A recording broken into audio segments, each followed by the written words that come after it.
আসসালামু আলাইকুম। প্রচণ্ড গরমের মধ্যে খামারের কাজগুলি শেষ করে আমরা আগে থেকে আজকে প্ল্যান করে রেখেছিলাম সজীব মামার বাঙ্গি ক্ষেত থেকে বাঙ্গি নিয়ে আসব। বাঙ্গির সিজন এখন শেষের দিকে, আমরা যাব কাঁচা বাঙ্গিগুলি সংগ্রহ করার জন্য। এই কাঁচা বাঙ্গিগুলিকে লবণ মরিচ দিয়ে খেতে কেমন লাগে এটা দেখার জন্য আমাদের মূলত আজকে প্ল্যান করা। যাওয়ার সময় এক ছোট ভাই বলল, ভাই ওখানে আমাদের আম গাছ আছে, আম গাছ থেকে আম পেরে আমরা আমও মাখাইতে পারবো। এ কারণে আম মাখানোর যেসব জিনিসপত্র আমাদের লাগবে আমরা সাথে করে সেগুলিও নিয়ে যাচ্ছিলাম। এই যে জমিগুলির মধ্যে দিয়ে আমরা হেঁটে যাচ্ছি, এই জমিগুলির মধ্যে কয়েকদিন আগেও ভরপুর পেঁয়াজ লাগানো ছিল। পেঁয়াজ উঠে যাওয়ার পর এই জমিগুলিতে পাট বুনে দেওয়া হয়েছে। বাঙ্গির খেতে আসার পর আমরা হালকা কাঁচা পাকা বাঙ্গিগুলি খুঁজতেছিলাম, যেগুলি বিট লবণ দিয়ে খাওয়া যাবে অথবা লবণ মরিচ দিয়ে খেতে সুস্বাদু হবে বা ভালো লাগবে। বিট লবণ বলতে যেটাকে বোঝায়, আমাদের বিট লবণটা সেভাবে তৈরি করা হয় না। আমরা বিট লবণ তৈরি করি শুকনা মরিচ দিয়ে, এবং শুকনা মরিচের সাথে আমরা লবণ দিই। এটাকে আমরা শুকনা কড়াইতে সুন্দর করে ভেজে পাটায় বেটে তারপর ওটাকে একটা শিশি বা বোতলে ভরার পরেই মূলত এটা আমাদের কাছে বিট লবণ হয়, এবং এটা দিয়ে যে কোনো কিছু খেতেই অসাধারণ লাগে। আমরা মূলত আমাদের বাড়ি থেকে অনেক দূরে চলে এসেছি, অর্থাৎ আমাদের পাথারের একেবারে মাঝখানে। এখানে মূলত একটা আম গাছ আছে, এই আম গাছ থেকে আমরা কিছু আম পেরে নিলাম। এই আমগুলিকে আমরা এখন মাখানোর চেষ্টা করব।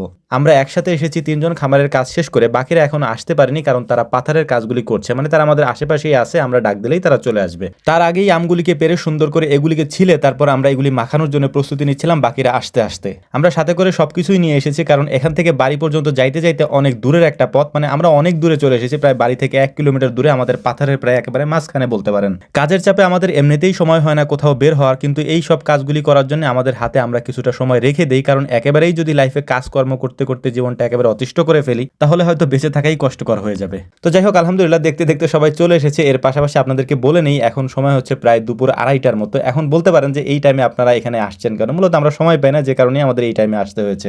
এভাবে আম মাখানোর সময় কাঁচামরিচ লবণের সাথে যদি কাসুন্দি না থাকে তাহলে আম মাখানোটা পানসে পানসে মনে হয়, এবং এর সাথে বিট লবণ যেটা আমি বললাম আগে বানিয়ে নিয়েছি আমরা, ওটাও দিয়ে দিই। কাসুন্দিটা মূলত দেশি সরিষা দিয়ে তৈরি করা হয়। আলহামদুলিল্লাহ আমাদের কাজ শেষ, এটা মাখানো প্রায় শেষের দিকে। এখন এটাকে পরিবেশনের পালা। আমরা সবার সামনে দেওয়ার আগে আবারও একটু বিট লবণ দিয়ে নিচ্ছিলাম, যে বিট লবণটা আমরা বানিয়ে নিয়েছি। আমাদের তেমন একটা বের হওয়া হয় না, আমাদের বাড়িতে যে আমগুলি আছে সেগুলিকে মাঝে মাঝে আমরা পেরে তারপর এভাবে মাখানোর চেষ্টা করি, কিন্তু বাইরে বের হয়ে এরকম করা আমাদের খুব কম হয়, কারণ এটা করার জন্য সব থেকে ভালো সময়টা হচ্ছে দুপুর টাইমে। কিন্তু দুপুর টাইমে আমাদের সব থেকে বেশি কাজের চাপ থাকে, ওই সময় আমরা এই কাজগুলি করতে পারি না। যদি আমাদের হাতে সময় থাকে তাহলে আমাদেরকে বাড়িতে বসে সেটা করতে হয়, কারণ পাথারে এসে সেই সময়টা ব্যয় করার মতো সময়টুকু আমাদের হাতে থাকে না। আর কয়েকদিন পরে পাথারের কাজের চাপ অনেকটা কমে যাবে, তবে আমরা যেহেতু গরুর খামারি আমাদের জন্য কাজের চাপ একটু বেড়ে যাবে, কারণ সামনে কোরবানির জন্য আমাদের কাজ বাড়বে, কিন্তু পাথারের কাজ অনেকটাই কমে যাবে, কারণ পেঁয়াজ উঠানো হয়ে গিয়েছে, পাট বোনাও প্রায় এখন শেষের দিকে, তেমন একটা আর নেই, তো কাজের চাপ অনেকটা কমে গিয়েছে আগের থেকে। তো যাই হোক, আলহামদুলিল্লাহ আম খাওয়ার কাজটা আমাদের শেষ। এখন আমাদের এখান থেকে কিছু বাঙ্গি নিয়ে যেতে হবে। কিছু পাকা বাঙ্গি আমরা নেওয়ার চেষ্টা করতেছিলাম, অর্থাৎ একটু একটু পাকা, যেগুলি বাড়িতে নিয়ে রাখলে পেকে যাবে, সেরকম কিছু বাঙ্গি আমরা নিয়ে নিলাম এখান থেকে।